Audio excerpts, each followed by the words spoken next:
அவனுடைய நாமம் மயம்படுவதாக. நேற்று நாம் பார்த்தது ஆபேலும் காயினை போலே ஒரு வித்தியாசமான ஒரு பலியோடு காணிக்கையோடு பலி செலுத்த வந்தார். கர்த்தர் அதை ஆனர் பண்ணார். வெளிப்புறத்தில் தேடப்பட்ட அதை ஆனர் பண்ணார். போஜன பலியை கொண்டு வந்த காயினுடைய பலியை அங்கீகரிக்கவில்லை. ரெண்டு பேருக்குள்ள வித்தியாசம் பல முறை சொல்லியிருக்கிறேன். அப்புறம் நான் எதையாவது கொண்டு வருவேன், நீ ஏற்றுக்கொள்ளணும். அதான் சுயாதீன ஆராதனை. நான் எப்படியும் வாழ்வேன், எதையும் கொண்டு வருவேன், எந்த சுபாவத்தோடும் வாழ்வேன், எப்படியும் இருப்பேன், நான் காணி கொடுப்பேன், நீ ஏற்றுக்கொள்ளணும், என்னை பிளஸ் பண்ணணும், என்னை ஏற்றுக்கொள்ளணும். அதுதான் அவருடைய ஃபார்முலா. இவருடைய ஃபார்முலா இவர் நல்லவர் தான், ஸ்தோத்திரமுண்டாவதாக. காயினை போல வெளிப்புறத்தில் தேடினார். ஆனால் இவர் ரத்தம் சிந்துதல் இல்லாமல் பாவ மன்னிப்பு இல்லை என்ற பேசிக்கலையும் கர்த்தருக்கு ஸ்தோத்திரம் உண்டாவதாக கர்த்தருக்கு காணிக்கை இவர் கொண்டு வருகிறார். இதுதான் அங்குள்ள வித்தியாசம். அது சுயாதீன ஆராதனை, அங்கு மதத்தின் ஆராதனை. அவர் தான் முதல் இண்டிவிஜுவலிசம் கொண்டு வருகிறார். பிரைஸ் காட், ஸ்தோத்திரம் உண்டாவதாக. இண்டிபெண்டன்ட் ஸ்பிரிட்டு காயினுக்குள்ளதான் உள்ளிருந்தான் முத வருது. நீ அநேகராக தான் விரும்புகிறாங்க, இண்டிபெண்டன்ட் ஸ்பிரிட்டை தான் விரும்புகிறாங்க. ஃபேமிலிக்குள்ளே, சபைக்குள்ளே எல்லாருமே ஒரே சபையில் ஒரு 10 குரூப் இருப்பாங்க. 10 ஸ்தாபனத்தில் உள்ளவங்க இருப்பாங்க. அவங்க 10 ஸ்தாபனத்தில் உள்ளவங்க வெளியே இருந்து உள்ளே மீனை பிடிச்சிக்கிட்டே இருப்பாங்க. அவங்கள தூண்டி விட்டு போதனை கொடுத்து சபைக்குள்ளே நாசமாக்கி கொண்டே இருப்பாங்க.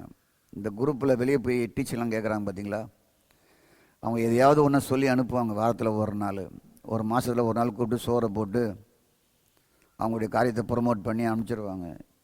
இவங்கெல்லாம் சபைக்குள்ளே ஒரு பைத்தியம் பிடிச்சது போல் அலைஞ்சிக்கிட்டு இருப்பாங்க.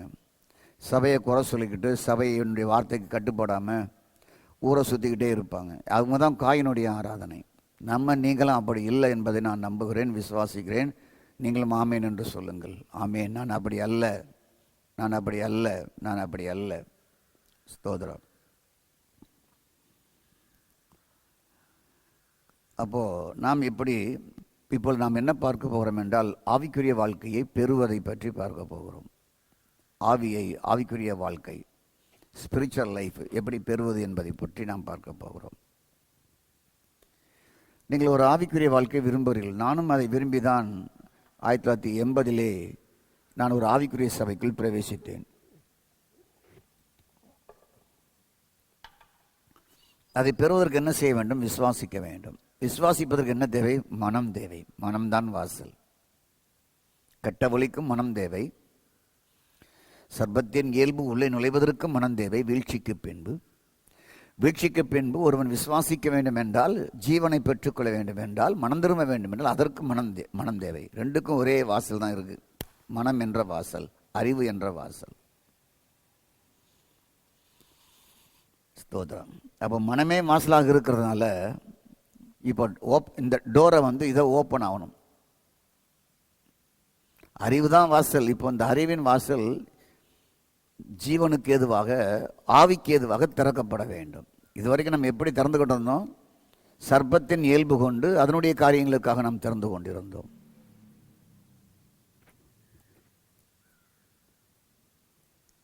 கர்த்தருக்கு ஸ்தோத்திரம். அப்போ நீங்கள் உங்கள் மனதை வாசலாக திறக்க வேண்டும் என்று சொன்னேன். அப்போ தெய்வீக வாழ்க்கை, ஆவிக்குரிய வாழ்க்கை விசுவாசம் மூலமாக, மனம் திரும்புதல் வழியாக உங்கள் ஆவிக்குள்ளே தெய்வீக வாழ்க்கையை, ஆவிக்குரிய வாழ்க்கையை பெறுவது அங்குதான் நடைபெறுகிறது. அங்குதான் மனதின் வழியாகத்தான் உங்களுடைய ஆவிக்குள்ளே கிருபையும் சத்தியமாக வார்த்தையாக உள்ளே பிரவேசிக்கிறார். ஓகே, புரிஞ்சு போச்சா? மனம்தான் வேணும். இந்த மனம்தான் உலகத்துக்கும் வாசலை திறக்குது, ஆவிக்குரியவங்களுக்கும் வாசலை திறக்குது. நீங்கள் எதுக்கு திறக்கிறீங்கிறது தான் மிக முக்கியம். ஸ்தோத்திரம். ஆகவே ஒரே வாசல் தான் உங்களுக்குள்ளே இருக்குது. இப்போ மனம்தான் வாசலாக இருக்குது. இந்த மனம் என்ற வாசல் இதுவரைக்கும் எதிர்மறையாக போயிட்டு இருந்தது. இப்போது நேர்மறையாக கிறிஸ்துவிடத்தில் உள்ள நுழையணும். இதுக்கு நீங்கள் ஓப்பன் பண்ணணும் இப்போ. ஸ்தோத்திரம். ஆகவே ஒருவேளை நம்ம ஆவிக்குரிய முறையில் தேவனை தேடுவதற்கு தவறாக நடத்தப்பட்டு இருக்கலாம், நடத்தப்பட்டு கொண்டு இருந்தோம். நான் அப்படி உணர்றேன்.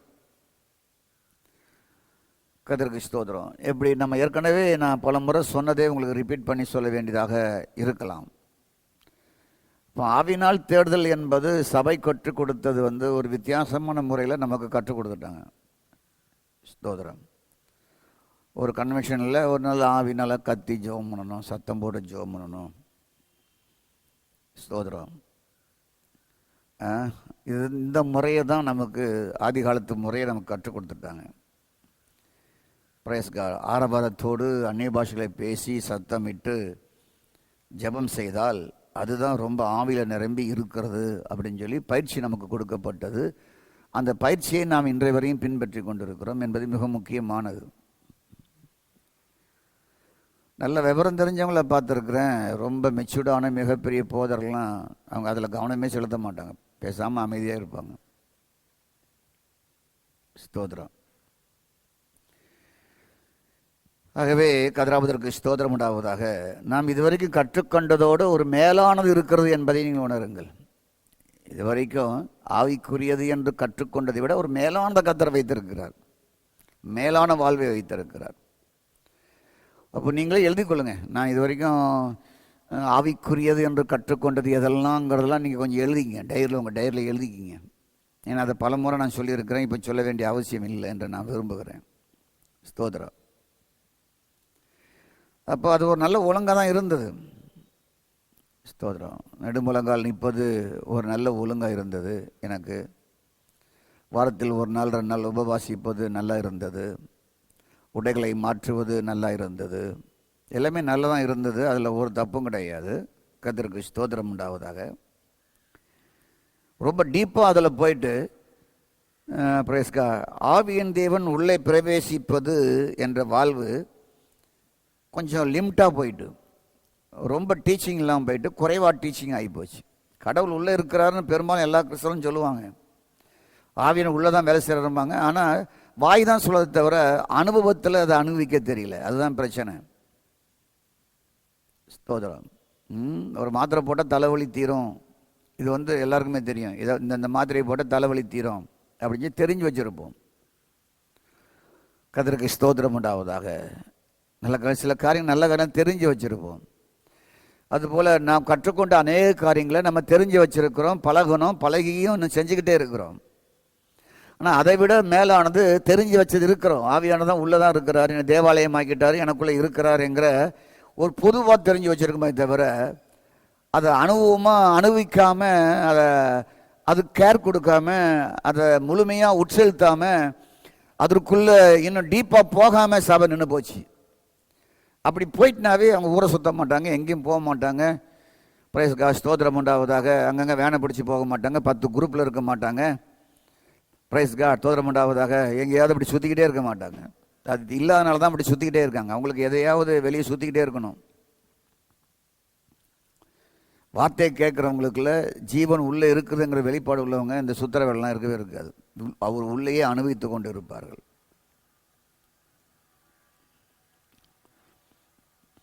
கதிராபதற்கு ஸ்தோத்திரம். அப்போ ஒருவர் அல்லது உங்கள் பார்வைக்கு ஏற்றார் போன்று வாழ்வதும், தேவனை தேடுவதும், தேவனை வெளிப்புறத்தில் தொடர்பு கொள்வதும் அது போதுமானதல்ல. அந்த வெளிப்புறத்தில் தேடுவதை எல்லா மதங்களும் செய்கிறது. காயின் முதல் ஆபேல் வரையும் இதை செய்து கொண்டே வந்தார்கள் எல்லாருமே. அப்போ ஆவியின் தேவன் உட்பிரவேசிப்பதற்கு தொடர்பு கொள்ள நமக்கு என்ன தேவை என்று சொன்னேன்? மனம் திரும்புதல். அதுதான் மிக பேசிக். மனம் திரும்புதல். ஒவ்வொரு நிகழ்ச்சியிலையும் மனம் திரும்புதல். ஒரு முறை மனம் திரும்பணும், ஆனால் அது தொடர்ந்து நமக்கு வாழ்வாக இருக்க வேண்டும். தொடர்ந்து வாழ்வாக இருக்கு. ஒரு நாள் சாப்பிட்டுட்டோன்னா அந்த நாள் முழுவதும் பட்டினி இருக்க முடியாது. அதான் போன வாரம் சாப்பிட்டோமே ஒரு நாள் அப்படின்னு இருக்க முடியாது. மனம் திரும்புதல் என்ற வாழ்க்கை தினமும் 24 ஹவர்ஸும் நம்முடைய வாழ்க்கையில் இருக்க வேண்டியது. இந்த மனம் திரும்புதல் எதன் மூலமாய் வருகிறது? ஃபெய்த் மூலமாக தான் வருது. கிறிஸ்துவை விசுவாசிப்பது, வார்த்தை விசுவாசிப்பது மூலமாய் வருகிறது. கர்த்தருக்கு ஸ்தோத்திரம். அப்போ மனம் வாசலாக இருக்கிறதுனால தான் மனம் திறக்கிறது. இதன் மூலம்தான் பரிசுத்த ஆவியானவர் என்ன செய்யறார்? மனதை மறுரூபப்படுத்துகிறார். மனதை முற்றிலும் மறுரூபமாக மாற்றுகிறார். ஸ்தோத்திரம் உண்டாவதாக. இந்த பழைய பிளாஸ்டிக்லாம் எடுத்துகிட்டு போவாங்க பார்த்தீங்களா? எதுக்கு? அதை உருக்கி இன்னொன்னா செய்ய. பழைய இரும்பெல்லாம் வாங்கிட்டு போவாங்க, அதை உருக்கி இன்னொன்று செய்ய. பழைய பித்தளை, இரும்பு, செம்பெல்லாம் வாங்குவாங்க, அதை உருக்கி இன்னொரு பொருளை செய்ய. பழைய தங்கத்தெல்லாம் வாங்குவாங்க, எதுக்கு? அதை உருக்கி இன்னொன்று புதுசாக செய்ய. ஸ்தோத்திரம். அதை மறுரூபமாக்க. தங்கத்தை போய் பழைய தங்கத்தை கொடுத்து அதை நீங்கள் என்ன பண்ணுங்க, அதை கொஞ்சம் அழித்து எனக்கு இந்த மாதிரி டிசைனில் செய்யணும்னு சொன்னால், கொடுத்த உடனே அதை உருக்கி அது வேறொரு ப்ராடக்டாக, அழகான ஒரு பொருளாக, அணிகலனாக செஞ்சு கொடுக்குறாங்க. அதுதான் உண்மை. Praise God. இந்த விசுவாசத்தோடு நம்முடைய மனதை நம்ம ஓப்பன் பண்ணும்பொழுது ஆவியானவர் என்ன செய்கிறார் என்றால், உள்ளே போய் ஏற்கனவே மார்க் 7:20 படி இந்த மனம் ஒரு சாக்கடையாக இருந்தது, தீட்டுப்படுத்துவதாக இருந்தது, மனிதனை தீட்டுப்படுத்தக்கூடியதாக இருந்தது. அதை உள்ளே உட்கார்ந்து ஆவியானவர், பரிசுத்த ஆவியானவர் அசைவாடி உள்ளே உட்கார்ந்து செயல்பட்டு உலாவி அதை முழுவதுமே பிரைஸ் காட் புது இதயமாக உருவாக்குகிறார், புது மனிதனாக உருவாக்குகிறார், புது சிருஷ்டியாக உள்ளே இருந்து உருவாக்குகிறார். இதெல்லாம் உள்ளே செயல்படுவது. ஸ்தோத்திரம். அப்போ இப்படி உள்ள மனதை மறுரூபமாக்குறபடினால்தான், இதன் மூலம்தான் தேவனுடைய ஜீவன் உங்களுடைய ஆவிலை பெறுகிறீர்கள். இப்போ புரிஞ்சிட்டிங்களா? இல்லை நடந்துட்டா, கன்ஃபார்ம் ஆகிட்டா, என் ஆவிக்குள் நான் மனம் திரும்புதல் வழியாக என் மனம் மறுரூபமாக்கப்பட்டு என் ஆவிக்குள்ளே தேவனுடைய ஜீவனை பெற்றிருக்கிறேன். இவ்விதமாக தேவன் எனக்குடைய ஆவிக்குள்ளே ஆவியாக, கிருபையாக, சத்தியமாக, ஜீவனாக நுழைந்திருக்கிறார் என்ற ஒரு தெளிவு உங்களுக்கு இருக்கிறதா? உங்களுக்கு நீங்கள் புரிந்திருக்கிறீர்களா? இதுதான் கற்றுக் கொடுக்க வேண்டும், கற்று நான் இருக்க வேண்டும் என்பது நீங்கள் அறிந்திருக்கிறீர்களா? கொஞ்சம் யோசித்து பாருங்கள். ஜீவனை பெற்றுக்கொள்ள என்றால் அப்படித்தான். ஆவியானவருடைய மனதில் உள்ளே இருந்து அவர் ஒவ்வொரு நாளும் அதை மறுபடுத்த கிறிஸ்துவாகிய ஜீவன் உள்ளே பெற்றுக்கொண்டே இருக்கிறீர்கள். உள்ளே செயல்பட்டு கொண்டே இருக்கிறார். உள்ளேயே உங்களுக்கு தரிசனம், உள்ளேயே உங்களுக்கு வெளிப்பாடு, உள்ளேயே தேவனை அறிகிற அறிவு, உள்ளேயே அவரை காண்பது, உள்ளேயே அவரை தரிசிப்பது. ஸ்தோத்திரம். அவரை கிருபையாய் அனுபவிப்பது, சத்தியமாய் அனுபவிப்பது, ஜீவனாய் அனுபவிப்பது, ஆட்டுக்குட்டியானவராய் அனுபவிப்பது, காப்ரைஸ் கா ஸ்தோத்திரம், மேக ஸ்தம்பமாய் அனுபவிப்பது, அக்கினி ஸ்தம்பமாய் அனுபவிப்பது, எல்லாம் உள்ளே நடக்குது. இப்போ முன்ன வெளியே தான் அக்கினி, வெளியே தான் தேவன் பேசுவது, வெளியே தான் மன்னா, வெளியே தான் மேகம், வெளியே தான் மேகஸ்தம்பம், வெளியே தான் அக்கினி ஸ்தம்பம். இப்போ எல்லாமே இன்னருக்குள்ளே வந்துட்டு. இஸ்ரவேல் மக்கள் வெளியே தான் அக்கினி ஸ்தம்பத்தையும் மேகஸ்தம்பத்தையும் ஆட்டுக்குட்டியையும் அனுபவித்தார்கள். இப்பொழுது இன்னரில் நடக்குது எல்லாமே. ஆட்டுக்குட்டியானவர் உள்ள, மேகஸ்தம்பமாகிய தேவன் உள்ள, பிரைஸ் அக்கினி ஸ்தம்பமாகிய தேவன் உள்ள. கர்த்தருக்கு ஸ்தோத்திரம். அப்போ மனம் திரும்புதல், ஓப்பன் டோர் திறக்கப்படுகிறது. அங்கு ஆவியான மனதை மறுபடுத்துகிறார். இந்த மனதை மறுபடுத்தும் பொழுது, அதை கிளியர் ஆக்கும் பொழுது, அது புது இதயமாக சிருஷ்டிக்கப்படும் பொழுது, புது மனுஷனாக அங்கே உள்ளே இருந்து செயல்படும் பொழுது, புதிய மனுஷனாக உங்களை உருவாக்கும் பொழுது உள்ளே என்ன நடக்கிறது என்றால், ஸ்தோத்திரம், அங்குதான் ஜீவனை பெறுவது, கிருபையை பெறுவது, சத்தியம் பெறுவது. ஸ்தோத்திரம். அதுக்கப்புறம் இந்த சத்தியத்துக்கு சத்தியம் என்றால் அவர்தான், அது ஒரு உபதேசம் கிடையாது. கிருபை என்றால் அவர்தான், அது ஒரு உபதேசம் கிடையாது. ஸ்தோத்திரம். கிருபைக்குள் இருங்கள்னா கிறிஸ்துவுக்குள் இருங்கள் அர்த்தம். கிருபை பற்றி பேசுகிறாங்கன்னா கிறிஸ்துவுக்குள் இருக்கிறத பற்றி பேசுகிறாங்கன்னு அர்த்தம். கிருபையின் உபதேசம் என்றால் கிறிஸ்துவை பற்றிய உபதேசம் என்று அர்த்தம். கர்த்தருக்கு ஸ்தோத்திரம். ஆகவே நன்றாய் புரிந்து கொள்ளுங்கள். எதை சொல்கிறாங்க, என்ன சொல்கிறாங்கங்கிறத சரியாக புரியணும். புரியாட்டா பிரைஸ்கா இந்த கிருபைக்குள் உள்ளவங்க எல்லா பாவத்தையும் செய்ய சொல்கிறாங்க, எல்லாத்தையும் பார்க்கலாங்க, ஏதாவது சில பைத்தியங்கள் பேசிக்கிட்டு இருக்கோம். கர்த்தருக்கு ஸ்தோத்திரம் உண்டாவதாக. நான் இன்றைக்கி சினிமா பார்த்தனால என்ன தப்பு அப்படின்னு ஒரு போதர் பேசிக்கிட்டு இருப்பார். அவர் அறியாமல் புரியாமல் பேசிக்கிட்டு இருக்கிறாரு. கர்த்தருக்கு ஸ்தோத்திரம் உண்டாவதாக. அதனால் ஒரு தேவ நாமத்திற்கு மகிமையும் கிடையாது. ஸ்தோத்திரம். இந்த நடிகர் நடித்த படத்தை நான் பார்த்தேன், அதுக்காக கர்த்தருக்கு ஸ்தோத்திரம், அவர் நல்லா நடித்து எனக்கு காண்பித்தார் கடவுளுடைய காரியத்தைன்னு சொல்வதற்கு, தேவனை மகிமைப்படுத்துறதுக்கு அங்கே ஒன்றுமே இல்லை. அதில் ஒரு 0, அது 0. அது அறிவு மரத்திலிருந்து வந்தது, அது அறிவு மரத்தின் கனியிலிருந்து வந்தது. ஸ்தோத்திரம். அறிவு மரத்தின் ஞானத்திலிருந்து வந்தது. அறிவு மரத்தில் உள்ள நன்மை அது. ஸ்தோத்திரம். நல்ல படங்கள் இருக்கிறது, ஆனால் அறிவு மரம் போதிக்கிற நன்மை. Praise God. நாட்டு பக்தியை கொடுக்கிறது, ஒரு மனிதனுடைய ஒழுக்கத்தை கொடுக்கிறது சில சினிமாக்கள்.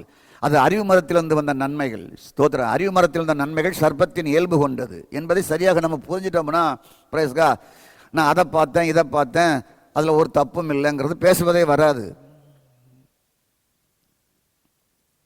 கர்த்தருக்கு ஸ்தோத்திரம். ஆகவே கர்த்தருக்கு ஸ்தோத்திரம் உண்டாவதாக. அப்போ ரிப்பண்டன்ட், மனம் திரும்புதல், அங்கே தான் ஓப்பன் டோர் உண்டாகுது. ஆவியானவர் ரோமர் 12:1-2 படி மனதை மறுவப்படுத்துகிறார். மனம் மறுவப்படுத்த ஜீவனை உட்பிரவேசித்துக் கொண்டிருக்கிறது. ஜீவன் உள்ளே வந்து கொண்டே இருக்கிறது. ஸ்தோத்திரம் உண்டாவதாக. கிருபையாகிய கிறிஸ்து உள்ளே வந்து கொண்டிருக்கிறார். சத்தியமாகிய கிறிஸ்து உள்ளே வந்து கொண்டிருக்கிறார். உண்மையாக இருக்கிற கிறிஸ்து உள்ளே வந்து கொண்டிருக்கிறார். நானே வழி என்றவர் உள்ளே செயல்பட ஆரம்பிக்கிறார். அதுதான் அவர்கள்தான் கிறிஸ்து உடையவர்கள், ஜீவனை உடையவர்கள். புரியுதா உங்களுக்கு? அடுத்த ஒரு தலைப்பு சொல்கிறேன் கேளுங்க. சரத்தில் தேடுவதும் அதனுடைய விளைவும். சபையில் நடத்துவது ஒன்று மனதின் வழியாக, 2 சரீரத்தின் வழியாக. ஸ்தோத்திரம். எதுக்கு? தேவையை தேடுவதற்கு. நீங்கள் மத்திய 4ஆம் அதிகாரத்தை நீங்கள் பார்க்கும்பொழுது திரளான ஜனங்கள் அவரை பின்பற்றினார்கள். சரத்தின் தேவைகளை, தலைவலி போக, ஜுரம் போக, உடம்பு வலி போக, வியாதி சுகமாக, திமிர்வாதக்காரருடைய வியாதி சுகமாக, குஷ்டரோகி சுகமாக, கண்கள் திறக்கப்பட, வெளிப்பிரகாரமான அப்பத்தை தேடினார்கள், சுகத்தை தேடினார்கள். ஆனால் உட்புறம் அப்பம் தேவை. அதுதான் கிறிஸ்து. உட்புறத்திற்கு தான் அவர் அப்பமாய் வந்தார், உட்பத்திற்கு தான் அவர் உணவாக வந்தார். அதுதான் என் சரத்தை பிட்டு கொடுக்கிறேன், இது மெய்யான உணவு என்று சொன்னார். மெய்யான உணவு கிறிஸ்து. அவர் உள்ளே போகணும், உள்ளே சுவைத்து அனுமதிக்கணும், உள்ளே அனுப்பணும். அதுதான் ஜெபம். உள்ளே அவரை நாம் சுவைத்து அப்பமாக தினமும் சுவைத்து உணவாக உள்ளே அனுப்பணும். நம்முடைய ஆகாரம் கிறிஸ்து, நம்முடைய தாகம் தீர்க்க தண்ணி கிறிஸ்து. ஸ்தோத்திரம். அப்போ சரீர பிரகாரமாக தேவனை தேட நடத்துகிறோம். இதனுடைய விளைவு என்ன? இப்படி சரீரப்பிரகாரமான தேவைகளுக்காக ஜெபிக்கிறவர்களும் அதை ப்ரொமோட் பண்ணவர்களும் கொஞ்சம் மனம் திரும்ப வேண்டியது இருக்கிறது. இது தெளிவாக சொல்லிக் கொடுக்க வேண்டியிருக்கு. ஏன்னா அவங்களே கொஞ்சம் தெளிவாக அடைய வேண்டியிருக்கு. அவங்களும் இப்படிப்பட்ட செய்தியை கொஞ்சம் கேட்டு இந்த பக்கம் வரணும். ஸ்தோத்திரம். அதிலேயே வச்சுருப்பாங்க. அதிலேயே இங்கே இந்த 1ஆம் தேதி ஐயா வாராரு, 30ஆம் தேதி அம்மா வாராங்க. இந்த பிரைஸ்கார்டு உண்டாவதாக. இந்த சேலம் பக்கத்தில் பிரைஸ்கார்டு ஆண்மை போனவர்களுக்கெல்லாம் கொஞ்சம் மறந்து கொடுக்குறாங்க, விளம்பரம் பண்ணுவாங்க. இந்தந்த லாட்ஜில் இங்கெங்கே வரோன்னு சொல்லி ஒரு பெரிய லிஸ்ட்டு கொடுப்பாங்க. பார்த்துறீங்களா? ஐயா இங்கே வரார், இத்தனாம் தேதி திருநெல்வேலி லாட்ஜி, இத்தனாம் தேதி தூத்துக்குடி லாட்ஜில் இந்த லாட்ஜில் இருப்பார், இவர் இங்கே இருப்பார், லைனாக கொடுப்பாங்க. ஸ்தோத்திரம். அதில் ஒரு பெரிய பயமுறுத்தலும் இருக்கும். நீ போயிட்ட, நீ தப்பு பண்ணிட்ட, அதை பண்ணிட்ட, உன் வாழ்க்கை போச்சு, உனக்கு பிள்ளை கிடையாது, நீ அங்கிட்ட வந்தால் தான் எல்லாமே நடக்கும்னு சொல்லி பயம் முறுத்தி ஒரு விளம்பரத்தை கொடுத்து, பிரைஸ்கா ஐயா இந்த 1ஆம் தேதி இங்கே வராரு, 30ஆம் தேதி இங்கே வராரு, இந்த வாரம் இங்கே இருப்பார், செவ்வாய்க்கிழமை இருப்பாருன்னு சொல்லி. அதே மாதிரி தான் ஊழியம் மாறி போச்சு. ஐயா 1ஆம் தேதி இங்கே வருவார், அங்கே ஜபம் நடத்துவார், இங்கே உபாச கூட நடத்துவார், இங்கே எழுப்பல் கூட நடத்துவார், அங்கே மலை மேலே நடத்துவார், இங்கே தோட்டத்துக்குள்ளே நடத்துவார்னு ஆகி போச்சு. மக்களும் பிரைஸ்கா இயேசு கிறிஸ்து நாட்களில் இயேசு பின்னால் போனது போல் பின்னாலே போயிட்டு இருக்கிறாங்க. ஜீவப்பம் உள்ளையா, வெளியே இல்லை. நீ உள்ள ஒரு அனுபவி. தோட்டமாகிய கிறிஸ்து உனக்குள்ளே இருக்கிறார். ஜீவ அப்பமாகிய கிறிஸ்து உனக்குள்ளே இருக்கிறார். கர்த்தருக்கு ஸ்தோத்திரம். அப்போ மக்கள் இந்த சரத்தில் தேடுவது வந்து போய்விட்டது. ஏன்னா பிரச்சனை, அவங்க வெளிப்பிரதான பிரச்சனையே தேவை இருக்கு. வேலை இல்லை பிரச்சனை, குடியார புருஷன், பிரைஸ்கா நம்பிக்கை துரோகியான ஒரு மனைவி, நம்பிக்கை துரோகியான பிள்ளைகள், பிரைஸ்கா பொருளாதார கஷ்டம், வியாதி எல்லாமே வெளியே இருக்கு. இந்த வெளி பிரச்சனையை தீரதான் இந்த பிரைஸ்கா தோத்திரம் உண்டாவதாக இந்தந்த இடத்துக்கு வாரேன் அப்படின்னு சொல்லி நோட்டீஸில் அனுப்பிச்சிடுறாங்க. பார்த்தீங்களா? அங்கெல்லாம் போக வேண்டியது வந்து விடுகிறது. இப்படி உள்ள கிருபை பிறந்திய வார்த்தை கேட்கிறார்கள் ஒருபோதும் போக மாட்டாங்க. ஏன்னா என் ஆவிக்குள் ஜீவனாக உட்பிரவேசித்தவர் இருக்கிறார். சரீர பிரகாரமாக தேர்தல் இல்லை, வெளிப்பிரகாரமாக தேர்தல் இல்லை என்று அறிந்தவர்கள் இந்த விளம்பரத்தை கண்டு போக மாட்டாங்க. புரிஞ்சுக்கொள்ளுங்க. என்னதான் அசைச்சாலும் போக மாட்டாங்க. விஷயம் தெரிஞ்சுட்டு பார்த்தீங்களா?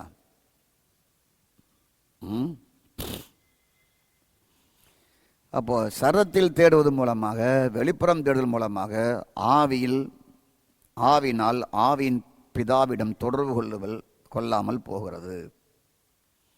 இப்போ விதைக்கிற வசனம் அங்கே உள்ளதான். அங்கே உள்ள எப்படி லேண்ட் இருக்கோ, உங்கள் இதயமாகிய நிலம் எப்படி இருக்கோ அதை பொறுத்துத்தான் அது விளையும். வார்த்தை விளையும். வார்த்தையை கட்டிட்டு கையை தட்டிட்டு போகிறது கிடையாது. 1 கொரிந்தியர் 15:2 வாசித்து பாருங்க. நாங்கள் சொல்லுகிற வசனம் நீங்கள் விசுவாசியாக விட்டால் உங்களுக்கு பிரயோஜனமே இருக்காது. கர்த்தருக்கு ஸ்தோத்திரம். அப்போ விதை வசனம். ஸ்தோத்திரம். இப்போ விதை விதைக்கிறார்கள். விதை விதைக்கப்படும்போது அதை பெற்றுக்கொள்கிற இதயம் அது நல்ல நிலமாக இருந்தால் அது பலன் உண்டு, இல்லாவிட்டால் இல்லை. நாங்கள் விதைக்கிற விதையில் நீங்கள் எவ்வளவு உங்கள் கிரகிக்கிறீர்களோ, இடம் கொடுக்குறீங்களோ, அவ்வளவுதான் அது விளைச்சலை தரும். அது பொருளாதார ஆசீர்வாதமாக இருந்தாலும் சரி, அது வெளிப்பிரகாரமான ஆசீர்வாதமாக இருந்தாலும் சரி, விதைக்கிறது எப்படி உள்ள சரியாயிட்டுனா வெளிப்புறம் எல்லாமே தேடி வந்துடும்.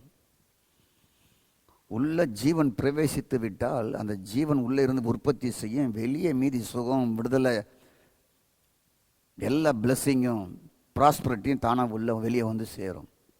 உள்ளே தான் நம்ம சரிப்படுத்தணும். வேருக்கு நல்ல ஆகாரத்தை வச்சிட்டோம்னா மரம் நல்லா கனி கொடுக்கும். அவ்வளோதான் விஷயம். நல்ல சாணி உரம், அந்த உரம், இந்த உரத்தை உள்ளே போட்டு வச்சிட்டோம்னா அது என்ன செய்யணும், மரம் தானாக பச்சை பசேர்னு வளரும். கனியும் நல்லா அழகாக இருக்கும்.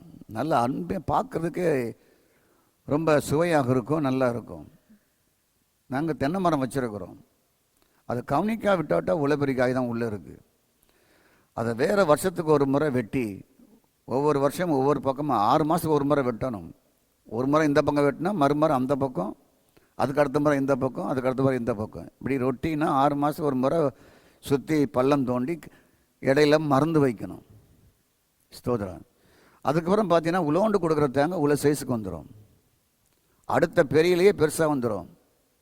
அது எவ்வளோ கீழே ஃபீட் கொடுக்குறோமோ அதை மாதிரி எண்ணிக்கை அதிகமாக பெருக்கும். ஒரு 10 மரம் இருக்குது, 100 காய் தான் காய்க்குது. ஆனால் இந்த உரத்தை வச்சு கீழே ஃபுட்டை கொடுத்தா பிறகு என்ன ஆகும்னா, உள்ள மண்ணுக்கு கீழே ஃபுட்டை கொடுத்துரு என்ன ஆகும்னா, மறு பெரியலே 300 காய் காய்க்கும். அதுக்கு அடுத்த பிறகு 750 800 காய்க்க ஆரம்பிச்சிடும். அப்போ உள்ளே தான் ஃபீட் பண்ணணும். உள்ளே ஃபீட் பண்ணிட்டா வெளியே உங்களுக்கு எல்லாமே ப்ரொமோட் ஆயிரும், எல்லாம் செழிக்க ஆயிரும், எல்லாம் நிரம்பி வெளியே ஆரம்பிச்சிடும். கர்த்தருக்கு ஸ்தோத்திரம். அப்போ ஆவினால் ஆவியின் பிதாவோடு தொடர்பு கொள்ளாமல் போய்விட்டது.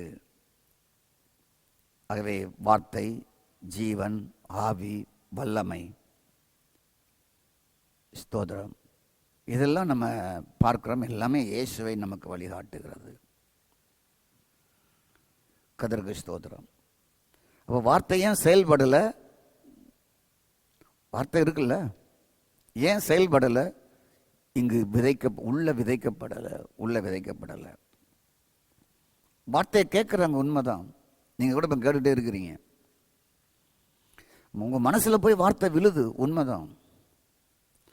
அந்த வார்த்தை தான் உங்கள் ஆவிக்குள்ள ஜீவனாக, உயிராக, ஆவியானவராக, வல்லமையாக, பிதாவாக, வல்ல சமட்டியாக உள்ள போய் வேலை செய்யுது. வார்த்தை வல்ல சமட்டி. வார்த்தை என்பது கர்த்தருடைய வார்த்தை ஒரு சமட்டி. சமட்டினா தெரியுமா? பெரிய சுத்தில். அது ஒரு 3 கிலோ 4 கிலோ 5 கிலோ இருக்கும். எடுத்து அடித்தா செவரே விழுந்துடும். வல்ல சமட்டி வார்த்தை. வார்த்தை காதில் கேட்குறோம், மனசுக்குள்ள போகுது. ஸ்தோத்திரம். அது உங்கள் ஆவிக்குள்ள ஜீவனாக, உயிராக, ஆவியானவராக, வல்லமை உள்ள பிதாவாக, வல்ல சமட்டியாக போகல. அப்போ வார்த்தை உள்ள வேலை செய்யாம இருக்க காரணம் என்ன? 1% கூட வேலை செய்யாம இருக்க காரணம் என்ன? உங்கள் ஆவியில ஆவியின் தேவனோடு கலந்திழைந்து ஒரே ஆவியாக கர்த்தரோடு இசைந்து இருப்பது இல்லாமல் இருக்கிறனால தான் அந்த வார்த்தை, வல்ல சமட்டியாகிய வார்த்தை, ஜீவனாகிய வார்த்தை செயல்படாமல் போயிருது. காரணம் என்ன? வெளிப்புறமே தேடிட்டு வாரம் வீட்டை விட்டு சபையை விட்டு போயிடுறோம். நம்முடைய மனம் அலைகிறது, காயின் போன்று. ஜெபித்தும் காயின் எப்படி நிலையற்றவனாக இருந்தானோ, நீ ஜெபித்து உபவாசித்து நிலையற்ற தன்மையை தங்களுக்குள்ளே உருவாக்கி அலைவதை நம்ம பார்க்கிறோம். எத்தனை வருஷம் ஜெபம் பண்ணாலும் சரி, அவங்க ஒரு நிலையற்ற ஒரு வாழ்க்கையை போல தான் வாழ்ந்து கொண்டு இருக்கிறார்கள். காரணம் என்ன? இதுதான் பிரச்சனை. ஆவியில் தேவனோடு தொடர்பு இல்லாமல் போனதால் தான் ஜோமணி காயினை போல நிலையற்ற ஒரு வாழ்க்கையை வாழ்ந்து கொண்டே இருக்கிறார்கள். 40 வருஷமாக ஜெபம் பண்ணுறேன், கர்த்தர் ஜெபத்தே கேட்கல. 30 வருஷமாக நான் எழும்பி அதிகாலை ஜெபம் பண்ணுறேன், நான் பெரிய போராட்டத்துக்குள்ளே போயிட்டுருக்கிறேன், கர்த்தர் நீ போராட்டத்தையே எனக்கு தருகிறார் என்ற ஒரு பழியை கர்த்தர் மேல் சுமத்துகிற பரிசுத்தவான்கள் இருக்கிறார்கள். ஜெபித்தும் மன உளைச்சல் தீரல, ஜெபித்தும் மன உடைவு தீரல, ஜெபித்தும் பதில் இல்லாமலே வாழுகிறார்கள். ஜெபித்தும் குடும்பத்தில் உடைவு, ஜெபித்தும் பிள்ளைகளுக்கு நல்ல வாழ்க்கை இல்லை, ஊழியம் செஞ்சுமே பிள்ளைகளுக்கு நல்லா படிக்க வைக்க முடியல, அற்ப வயசில் மரித்து போகிறாங்க, விபத்துகள் உருவாகிறது. எப்போ ஒரு சாபக்கட்டுக்குள்ளேயும் பிசாசு கட்டுக்குள்ளேயும் இருக்கிறது வீடு. ஏங்க? ஜெபித்து ஜெபித்து பல குடும்பங்களை பார்க்கிறோம், போராட்டத்தோடையும் துன்பத்தோடையும் கஷ்டத்தோடையும் கவலையோடையும் பணத்தேவையிடம் வாழ்ந்து கொண்டே இருக்கிறாங்க. ஸ்தோத்திரம். ஆகவே இது என்ன செய்வாங்க? லாஸ்ட்டில் எல்லோரும் வந்து நம்ம ஒப்பு கொடுத்து ஜெபம் பண்ணுவோம், கையை உயர்த்துங்க, நம்முடைய போராட்டம்லாம் போட்டோம், நம்முடைய பிரச்சனை போட்டோம், நம்முடைய பணத்தேவையெல்லாம் சந்திக்கட்டும், இயேசு கிறிஸ்து நமக்கு அற்புதம் செய்யட்டும், எல்லாம் ஒப்பு கொடுங்க, எல்லாம் ஒப்பு கொடுங்க, எல்லாம் ஒப்பு கொடுங்க. கையை உயர்த்தி, ஆண்டவரே நான் இத்தனை வருஷமாக ஜெபம் பண்ணுறேன், என் வாழ்க்கை மாறலையே, என் பிரச்சனை மாறலையே, எல்லாம் ஒப்பு கொடுத்து ஜெபம் பண்ணுங்க, ஒப்பு கொடுத்து ஜெபம் பண்ணுங்கன்னு ஒப்பு கொடுத்துக்கிட்டே இருப்பாங்க. ஒவ்வொரு வாரம் ஒப்பு கொடுத்துட்டு தான் இருப்பாங்க. ஒப்பு கொடுக்க சொல்கிற ஒருவர், ஒப்பு கொடுக்குறவங்க ஒரு 100 பேர் 500 பேர் 1000 பேர் உட்காந்து ஒப்பு கொடுத்துட்டே இருப்பாங்க. ஸ்தோத்திரம். அதனால என்ன பண்ணாங்க? அடிக்கடி நம்முடைய இதெல்லாம் பிசாசு போராட்டம், அவனை கட்டுவோம், எல்லாம் பாவ அறிக்கை செய்வோம், நம்முடைய பாவம் தான் இந்த மாதிரி பிரச்சனைகளை கொண்டு வருகிறது, உங்கள் குடும்ப பாவத்தை அறிக்கை செய்யுங்க, பிசாசை கட்டுங்க, உங்களுக்கு சுற்றிலும் பல துன்பங்களை அவன் தான் அனுமதிக்கிறான், அவனை கட்டுங்க கட்டுங்க. Praise God. ஆகவே மீண்டும் மீண்டும் என்ன செய்வானா? ஒப்படைக்கிறது, சரத்தை ஒப்பு கொடுக்கறதே செஞ்சுக்கிட்டு இருப்பாங்க. மீண்டும் மீண்டும் பழைய ஏற்பாடு மூலே ஒப்பு கொடுக்கறதையும் தேவனை தேடுவதையும் சரத்திலேயே செஞ்சுக்கிட்டு இருப்பாங்க. அப்போ உங்கள் ஆவியில் தேவனுடைய ஆவியானவர் வாசம் செய்யும் பொழுதுதான் நீங்கள் உங்களுக்குள் நடப்பதை பார்க்க முடியும். அங்குதான் நீங்கள் தேவனுக்கு பிரியமான மனிதனாக, பிரியமான மனுஷியாக மாறுகிறவர்களாக, அழகாகவே உங்களை ரசிக்கிறவர்களாக, கர்த்தரோடு இசைந்து ஒரே ஆவியாக இருக்கிறதை நீங்கள் அனுபவிக்க முடியும். உங்களை தேவாலயமாக்கி உள்ளே உங்களுக்குள்ளே நடக்கிறது, உலாவுறத உங்கள் ராக்காலங்கள் நீங்கள் அதை காண முடியும். ஸ்தோத்திரம். உங்கள் சிந்தைக்குள்ளே ஒரு பிரைஸ் காட் தோற்றமுண்டாவதாக கிறிஸ்துவின் சிந்தை இருந்து செயல்படுவதை நீங்கள் பார்க்க முடியும். உங்கள் அவயவங்களை நீங்கள் கிறிஸ்துவின் அவயமாக நீங்கள் பார்க்க ஆரம்பிச்சிருவீங்க. என் எலும்புலாம் அவருடைய எலும்பாக இருக்கிறது என்பதை பார்க்க ஆரம்பிச்சிருவீங்க. நான் அவர் மேலே கட்டப்பட்டு வருகிறேன், நான் ஒரு வாஸ்தலங்கிறத பார்க்க ஆரம்பிச்சிருவீங்க. என்னை ஒரு பண்ணையாக வைத்திருக்கிறார் என்பதை பார்க்க ஆரம்பிச்சிருவீங்க. என் உள்ளான மனுஷன் அளவற்ற ஒரு மனுஷன், அங்கே தான் அவர் ஆவியாக தங்கியிருக்கிறார். ஸ்தோத்ரா. இது ஒரு ரகசியமான ஆவி என்பது ஒரு ரகசியமானது. அந்த ரகசிய ஆவிக்குள்ளே ரகசியமானவர் இருக்கிறார் என்பதை நீங்கள் அனுபவிக்க ஆரம்பிச்சிருவீங்க. உங்கள் உள்ளுக்குள்ள தேவன் என்ன செய்ய விரும்புகிறாரோ பிரைஸ்கா அதை 100க்கு 100 நிறைவேற்ற மாற்றப்பட்டு இருப்பீங்க. இப்படிப்பட்ட வாழ்க்கை வரும்பொழுதெல்லாம் பிரைஸ்கா நீங்கள் எதையும் நீங்கள் விட்டு கொடுக்க, கீழ்ப்படிய, அர்ப்பணிக்க, தியாகம் செய்ய வருவீங்க. எதையும் தியாகம் செய்வீங்க. சாவிலும் அவரை மறுதலிக்க மாட்டீங்க. மரணம் வந்தாலும் கிறிஸ்துவுடைய அன்பை விட்டு பிரிப்பவன் யார் என்ற இந்த உள்ளான அனுபவங்கள் உங்களுக்கு கொடுக்கும். உபத்திரனை பிரிக்க முடியாதுன்னு சொல்லுவீங்க. சரத்தில் வேதனை இருக்குது, ஆமா, அவருடைய கிருபை அதை விட பெருசாக இருக்குதுன்னு வரும். சரத்தில் ஒரு முள் இருக்குது, ஆமா, அதை விட ஒரு முள் கிருபை என் மேல அளவற்று இருக்கு, அந்த முள் என்னை ஒன்றும் பண்ண முடியாது, முள்ளு பெருசா எனக்குள்ள இருக்கிற கிருபை பெருசா என்ற எண்ணங்கள் உங்களுக்கு தோண்ட ஆரம்பிச்சிடும். தீர்க்க ஆயுசா இருப்பீங்க. நீட ஆயுளோடு இருப்பீங்க. எல்லா செல்வங்களும் பிரைஸ்கா உங்களை தேடி வந்து சேருவதை நீங்கள் அனுபவிப்பீங்க. சர்வ தேவைகள்லாம் சந்திக்கப்படுவதை அனுபவிப்பீங்க. மனதினுடைய காரியங்களெல்லாம் வெற்றியாக இருக்கிறத காண்பீங்க. நீங்கள் எங்கே போய் கால் வைத்தாலுமே வெற்றி வாழ்க்கை வாழ்ந்து கொண்டு இருப்பீங்க. ஸ்தோத்திரம். சுவிட்சமாக இருப்பீங்க.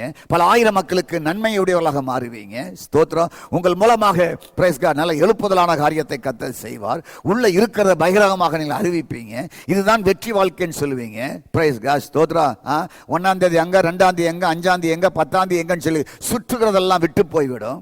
ஸ்தோத்திரம். இப்படி வார்த்தையினுடைய ஜெபங்களை கேட்டு பிரைஸ் காட் நீங்கள் ஆறுதல் அடைவீங்க. வார்த்தையை உங்களுக்குள்ளே வைத்து சுமந்து செல்வீங்க. ஓ காட், வேறு எங்கேயுமே இல்லை, அவர் எனக்குள் தான் இருக்கிறார், நான் தான் ஆலயம், அவர் மேல் கட்டப்பட்டு வருகிறேன் என்று உங்களுடைய உள்ளான வாழ்க்கையை கண்டு அகமகிழ்வீங்க. இதெல்லாம் உங்களுக்கு உள்ளுக்குள் நடக்கிறது, சரத்திற்கு வெளியே அல்ல என்பதை உங்களுக்கு சொல்லிக் கொள்கிறேன். ஸ்தோத்திரம். ஜெபம் பண்ணுவோம். எங்கள் நல்ல ஆண்டவரே மை துதிக்கிறோம். பிதா குமாரன் பரிசுத்தாவின் நாமத்தில் நாங்கள் எங்களை தாழ்த்தி அர்ப்பணிக்கிறோம். இந்த நல்ல வார்த்தைகளுக்காக நன்றி. கேட்டபடி ஜனங்களை பிளஸ் பண்ணுங்க, ஆசீர்வதிங்க. இயேசுவின் நாமத்தில் பிதாவே, ஆமென், ஆமென்.